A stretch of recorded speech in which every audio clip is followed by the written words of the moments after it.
Hello दोस्तों, आज हम लोग अर्थव्यवस्था से सारे क्वेश्चन देखेंगे। ठीक है, चलिए पहला क्वेश्चन स्टार्ट करते हैं। पहला क्वेश्चन बोल रहा है कि अर्थशास्त्र का जनक किसे कहते थे। एडम स्मिथ को कहा जाता है। अगर भारतीय अर्थव्यवस्था क्या है तो विकासशील है। ठीक है, भारत की जो अर्थव्यवस्था है विकासशील है। ठीक है, और अदर देश का जो है विकसित देश है। अगर तृतीय विश्व यानी थर्ड वर्ल्ड शब्द प्रयुक्त होता है विकासशील देश के संदर्भ में। ठीक है, मैंने तृतीय विश्व यानी थर्ड वर्ल्ड मैंने तीसरे देश में आता है। शब्द का प्रयुक्त होता है किसके लिए? विकासशील देश, मैंने विकास के राहों पे है ना, विकासशील देश कहते हैं। जो विकसित होता है पूर्ण विकसित, जैसे रूस अमेरिका ये सब क्या है? विकसित देश है। चीन ये सब विकसित देश है। भारत क्या है? विकसित विकासशील देश है। ठीक है, अगर विश्व की सबसे बड़ी अर्थव्यवस्था अमेरिका का है। ठीक है, विश्व की सबसे बड़ी अर्थव्यवस्था किसका है? अमेरिका का हो जाएगा। नेक्स्ट कहेगा विश्व की दूसरी सबसे बड़ी अर्थव्यवस्था किसका है? चीन की हो जाएगा। ठीक, नेक्स्ट कह रहा सकल घरेलू उत्पाद की दृष्टि से भारतीय अर्थव्यवस्था का विश्व में स्थान कैमा है? पाँचवा है। सकल घरेलू उत्पाद की दृष्टि से भारतीय अर्थव्यवस्था का विश्व में जो स्थान है पाँचवा है। कहेगा क्रय शक्ति समता यानी पीपी है ना के आधार पर भारतीय अर्थव्यवस्था का विश्व में स्थान कौन सा है? तो तीसरा स्थान है भारत का, है ना, अर्थव्यवस्था का स्थान तीसरा है। कहेगा पूंजीवादी एवं समाजवादी अर्थव्यवस्था अपनाने वाला पहला देश कौन सा है? तो पहला अमेरिका व रूस हो जाएगा। ठीक है, पूंजीवादी के अनुसार हो जाएगा अमेरिका, है ना। समाजवादी अर्थव्यवस्था अपनाने वाला पहला देश हो जाएगा रूस। पूंजीवादी अर्थव्यवस्था अपनाने वाला हो जाएगा अमेरिका, समाजवादी तो रूस। ठीक है, याद रखेंगे, इंपॉर्टेंट है। कहेगा पूंजीवादी अर्थव्यवस्था का उद्गम स्रोत कहाँ से हुआ था? तो एडम स्मिथ की पुस्तक द वेल्थ ऑफ नेशन के से हुआ था। कहेगा पूंजीवादी अर्थव्यवस्था का जो उद्गम स्रोत है यानी कहाँ से उत्पन्न हुआ था, स्रोत कहाँ से मिला? तो एडम स्मिथ, है ना, जिसको भारतीय अर्थव्यवस्था के पिता कहते हैं एडम स्मिथ को, उसकी पुस्तक थे कौन? द वेल्थ ऑफ नेशंस की पुस्तक से पूंजीवादी अर्थव्यवस्था का उद्गम स्रोत होता है। ठीक है, नेक्स्ट करा है पूंजीवादी अर्थव्यवस्था में कीमत निर्धारण होती है, पूर्ति और मांग का निर्धारण होता है। ठीक है, कहेगा पूंजीवादी अर्थव्यवस्था में कीमत निर्धारण किसका होता है? तो पूर्ति और मांग द्वारा होता है। कहेगा रखो और निकलो नीति है किसका? तो पूंजीवाद का। ठीक है, कहेगा रखो और निकलो किसका नीति है? तो पूंजीवाद की है। कहेगा समाजवादी अर्थव्यवस्था का प्रतिपादन किसने किया था? तो जर्मन दार्शनिक कार्ल मार्क्स ने किया था। समाजवादी अर्थव्यवस्था का प्रतिपादन किसने किया था? तो है ना, जर्मन के थे, कार्ल मार्क्स ने किया था। कहेगा पूंजीवादी अर्थव्यवस्था पर नियंत्रण होता है ना, निजी कंपनियों को होता है। याद रखेंगे, निजी कंपनी मतलब प्राइवेट कंपनी का। नेक्स्ट कह रहा है समाजवादी अर्थव्यवस्था पर नियंत्रण होता है, सरकार का होता है। ठीक है, मिश्रित अर्थव्यवस्था पर नियंत्रण किसका होता है? तो निजी व्यक्तियों एवं सरकार दोनों का होता है ना। कहेगा मिश्रित अर्थव्यवस्था पर नियंत्रण किसका होता है?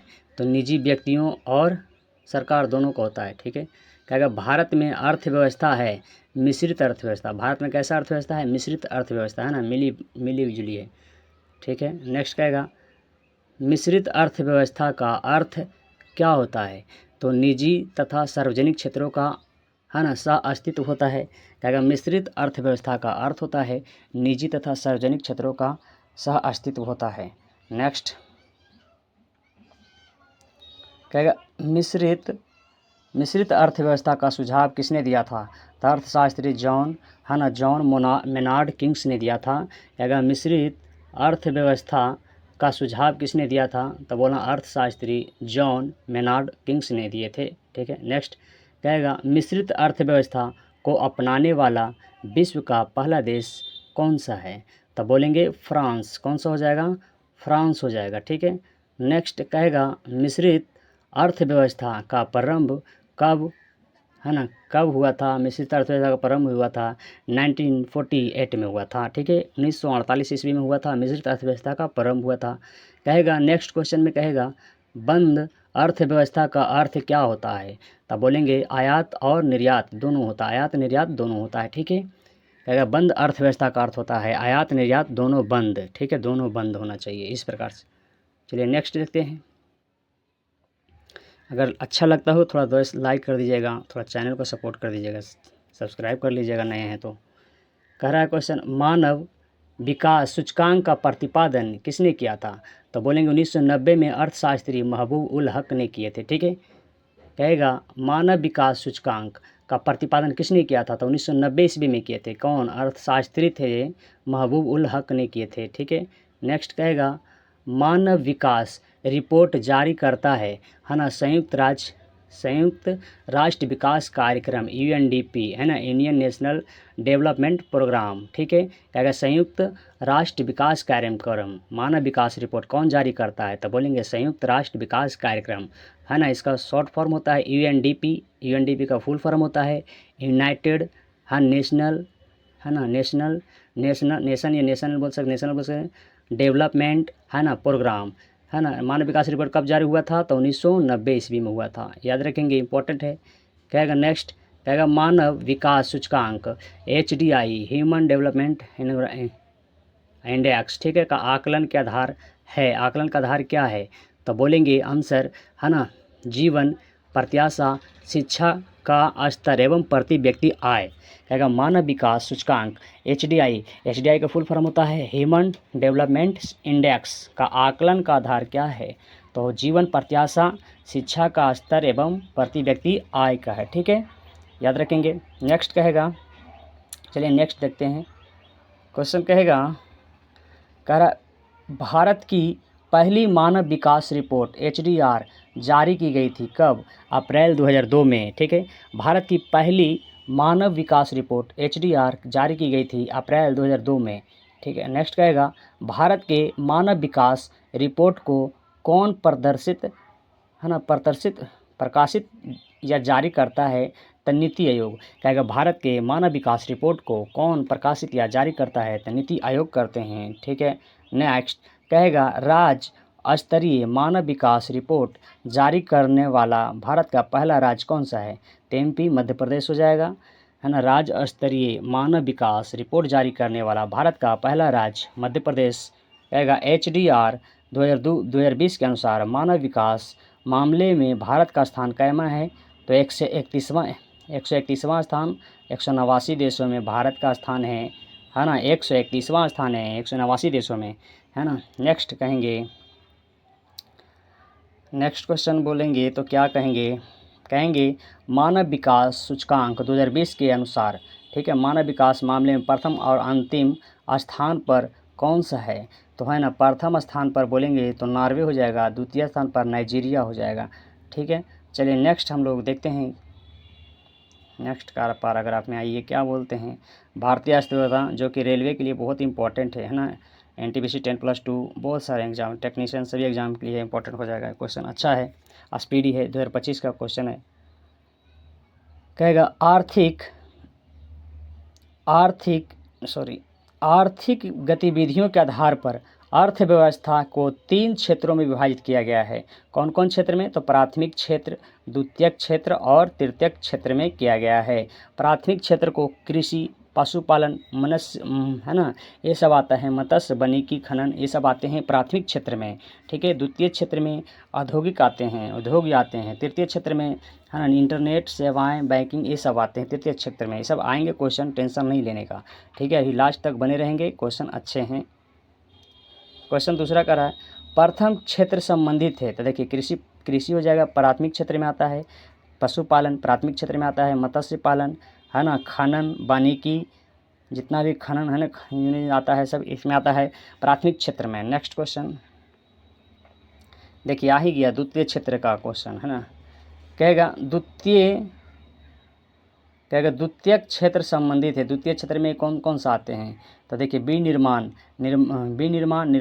विद्युत, जलपूर्ति, उद्योग भी आते हैं। ठीक है, सब विनिर्माण द्वितीय क्षेत्र में आते हैं। कहेगा तृतीयक क्षेत्र से संबंधित कौन सा आता है? सेवा क्षेत्र, चिकित्सा, परिवहन, शिक्षा, बैंकिंग है ना, बीमा, होटल, इंटरनेट, ये सब क्या तृतीयक क्षेत्र में आते हैं। ठीक है, नेक्स्ट कहेगा सकल घरेलू उत्पाद में प्राथमिक क्षेत्र, यानी प्राथमिक क्षेत्र में कृषि आता है, द्वितीय क्षेत्र उद्योग आता है एवं तृतीय क्षेत्र में सेवा का योगदान है ना, कितना कितना रहा है। तो देखिए प्राथमिक क्षेत्र का कृषि में योगदान रहा था, कितना रहा है योगदान, तो कृषि क्षेत्र में रहा था 16.38%, ठीक है ने। उसी प्रकार से कहेगा उद्योग द्वितीय क्षेत्र में कितना प्रतिशत योगदान रहा, तो 29.34% रहा, ठीक है। तृतीय क्षेत्र यानी सेवा क्षेत्र में कितना रहा, तो 54.27% रहा था, ठीक। नेक्स्ट देखेंगे,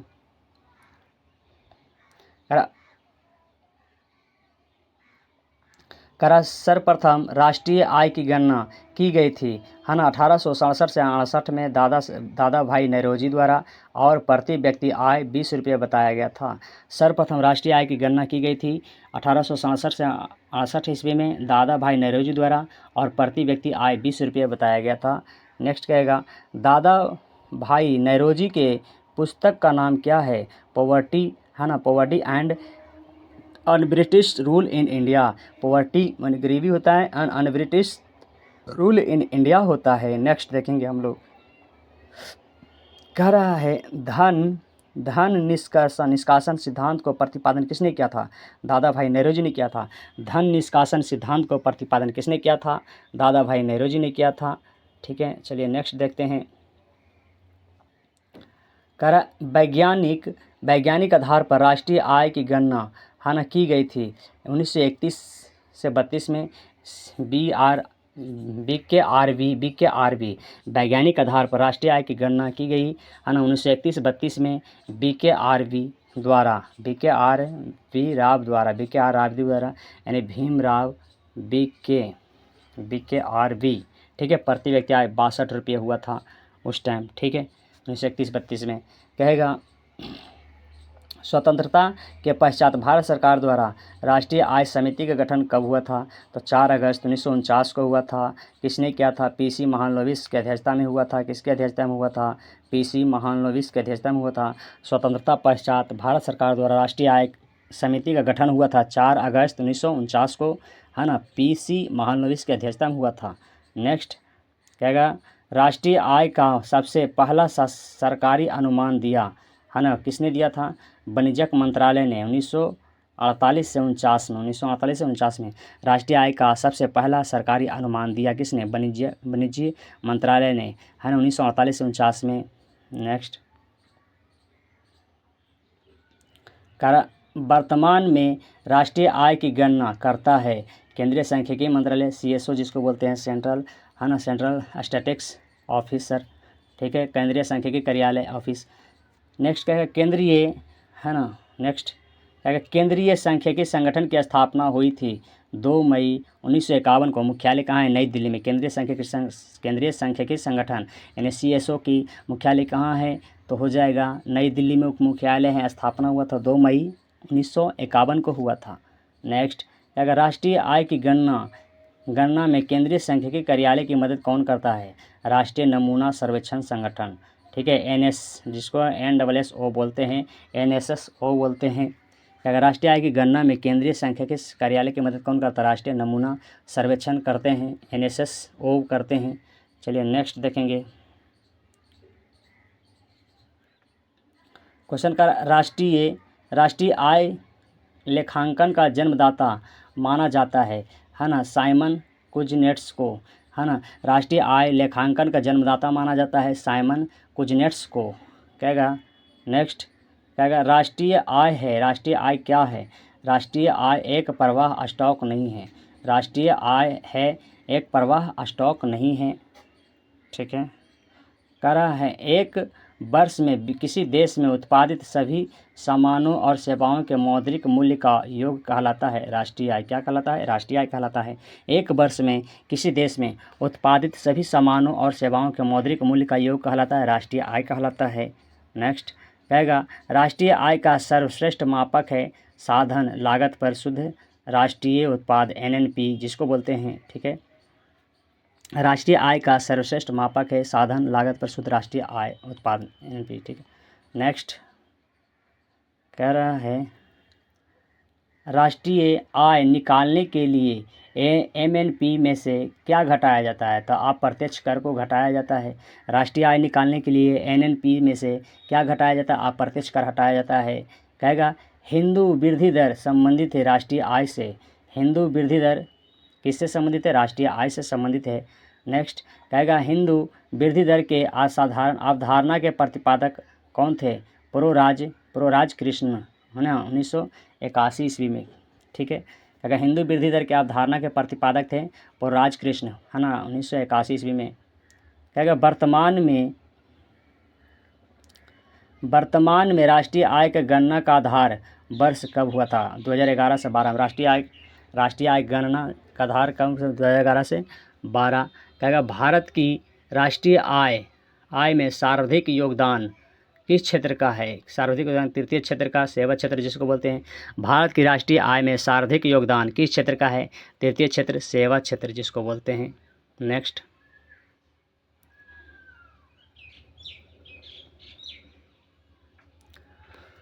क्वेश्चन कर रहा भारत की राष्ट्रीय आय में सबसे कम योगदान किस क्षेत्र का है? तो प्राथमिक क्षेत्र का योगदान सबसे कम है। ठीक है, कहेगा भारत की राष्ट्रीय आय में सबसे कम योगदान किस क्षेत्र का है? तो प्राथमिक क्षेत्र का, है ना, सबसे कम योगदान है। सबसे ज़्यादा तो सेवा क्षेत्र का, तृतीय क्षेत्र बोलेंगे। अर्थव्यवस्था का वृद्धि दर मापा जाता है राष्ट्रीय आय के अनुसार। अर्थव्यवस्था का वृद्धि दर मापा जाता है राष्ट्रीय आय के अनुसार मापा जाता है। ठीक है, चलिए नेक्स्ट देखते हैं क्या कह रहे हैं क्वेश्चन। करें किसी देश की आर्थिक वृद्धि की सर्वाधिक उपयुक्त माप है सकल घरेलू उत्पाद, जीडीपी, है ना, ग्रोस डोमेस्टिक प्रोडक्ट जिसको बोलते हैं। सकल घरेलू उत्पाद, जीडीपी का फुल फॉर्म होता है ग्रोस डोमेस्टिक प्रोडक्ट। कहेगा किसी देश की घरेलू सीमा में एक वित्तीय वर्ष में अंतिम वस्तुओं एवं सेवाओं से अर्जित कुल आय कहलाता है सकल घरेलू उत्पाद, है ना। जीडीपी का फुल फॉर्म होता है ग्रोस डोमेस्टिक प्रोडक्ट होता है। चलिए ठीक, नेक्स्ट देखते हैं। सकल राष्ट्रीय उत्पाद में से पूंजीगत वस्तुओं के मूल्य ह्रास को घटा देने पर प्राप्त प्रतिफल क्या कहलाता है? ना, निवल राष्ट्रीय उत्पाद कहलाता है। निवल, है ना, निवल नेशनल प्रोडक्ट कहलाता है, एनएनपी, है ना, निवल राष्ट्रीय प्रोडक्ट कहलाता है। कहेगा सकल राष्ट्रीय उत्पाद में से पूंजीगत वस्तुओं के मूल्य ह्रास को घटा देने पर क्या प्राप्त होगा? एनएनपी प्राप्त होगा।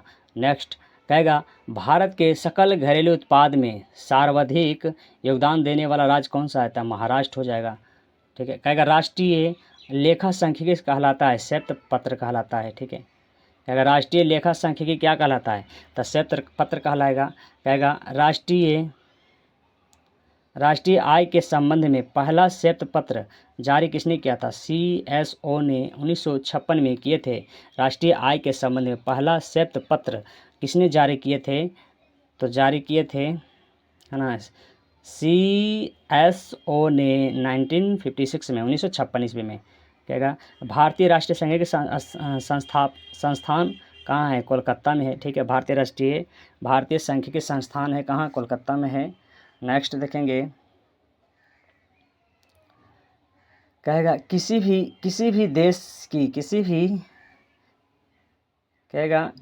भी देश की आर्थिक विकास दर का सर्वश्रेष्ठ सूचक होता है प्रति व्यक्ति आय होता है।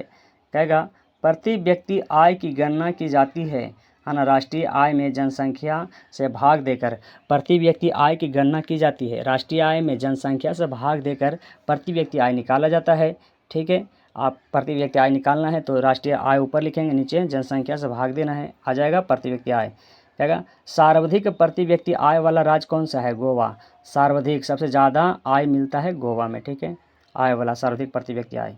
कहेगा न्यूनतम प्रति व्यक्ति आय वाला राज्य कौन है? बिहार। सबसे कम आय कहाँ है? बिहार में। ठीक है, कहेगा वर्तमान में सर्वाधिक प्रति व्यक्ति आय वाला राज्य, केंद्र शासित राज्य कौन है? दिल्ली, है ना, सर्वाधिक केंद्र शासित प्रदेश बोले दिल्ली।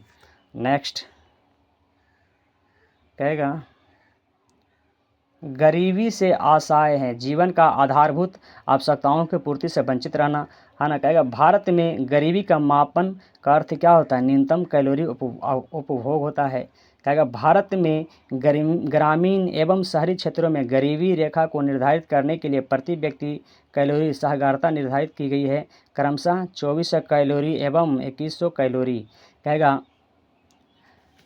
कहेगा भारत में ग्रामीण एवं शहरी क्षेत्रों में गरीबी रेखा को निर्धारित करने के लिए प्रति व्यक्ति आय कैलोरी ग्राह्यता निर्धारित की गई है, तो क्रमशः हो जाएगा 2400 कैलोरी एवं 2100 कैलोरी हो जाएगा। नेक्स्ट करा मूल्य स्तर के आधार पर गरीबी रेखा के निर्धारण का प्रस्ताव किया गया था 1989 में, है ना, गठित लकड़वाला समिति द्वारा किया गया था। कहेगा क्वेश्चन कि मूल्य स्तर के आधार पर गरीबी रेखा के निर्धारण का प्रस्ताव किया गया 1989 में, गठित लकड़वाला समिति द्वारा। नेक्स्ट कहेगा सुरेश तेंदुलकर समिति 2004 व सी रंगराजन समिति 2012 से संबंधित है। गरीबी निर्धारण कहेगा सुरेश तेंदुलकर, क्या कहेगा, सुरेश तेंदुलकर समिति का हुआ 2004 में और सी रंगराजन समिति 2012 से संबंधित है गरीबी निर्धारण। ठीक है। नेक्स्ट कहेगा भारत में निर्धारणता रेखा के निर्धारण का पहला प्रयास किया गया था ओजोन आयोग ने 1962 में। ठीक है। नेक्स्ट कहेगा वर्तमान में भारत में निर्धारणता रेखा या गरीबी रेखा का निर्धारण करता है नीति आयोग। ठीक है। कहेगा वर्तमान में भारत में निर्धारणता रेखा या गरीबी रेखा का निर्धारण करता है नीति आयोग करते हैं, याद रखेंगे नीति आयोग। नेक्स्ट क्वेश्चन कह रहा है लॉरेंज वक्र है व्यक्तियों के आय वितरण का चित्रीय प्रदर्शन। कहेगा गिनी गुणांक है आय के वितरण की विषमता की माप सबसे प्रचलित विधि है। गिनी गुणांक क्या है, आय के वितरण की विषमता की माप की सबसे प्रचलित विधि है। कहेगा विश्व बैंक द्वारा गरीबी रेखा निर्धारण मानक माना गया है 1.25 डॉलर प्रति व्यक्ति आय को। विश्व बैंक द्वारा गरीबी रेखा निर्धारण मानक माना गया है 1.25 डॉलर प्रतिदिन आय को। ठीक है। कहेगा भारत में गरीबी निवारण के लिए सर्वप्रथम अपनाया गया था अंत्योदय कार्यक्रम को अपनाया गया था। कहेगा भारत में गरीबी निवारण के लिए सर्वप्रथम अपनाया गया अंत्योदय कार्यक्रम 1978 को अपनाया गया। ठीक है, याद रखेंगे 1978 भारत में गरीबी निवारण के लिए सर्वप्रथम अपनाया गया अंत्योदय कार्यक्रम 1978। नेक्स्ट कह रहा है अंत्योदय अन्न योजना की शुरुआत, है ना, कब हुआ था। अंत्योदय अन्न योजना की शुरुआत 25 दिसंबर 2000 को राजस्थान से अटल बिहारी वाजपेयी द्वारा किया गया था। किसके द्वारा किया गया था अंत्योदय अन्न योजना की शुरुआत 25 दिसंबर 2000 को किया गया था। अटल बिहारी वाजपेयी ने किए थे। कहाँ से, राजस्थान से किए थे। ठीक है। क्या भारत में गरीबी निवारण के सर्वप्रथम अपनाया गया था अंत्योदय कार्यक्रम 1978 द्वारा। चलिए क्वेश्चन लास्ट था। ठीक है, अगले नेक्स्ट वीडियो में देखेंगे हम लोग। चलिए अगर अच्छा लगा तो लाइक कर दीजिए दोस्तों, शेयर कर दीजिएगा। थैंक यू शुरू से लास्ट तक बने रहने के लिए।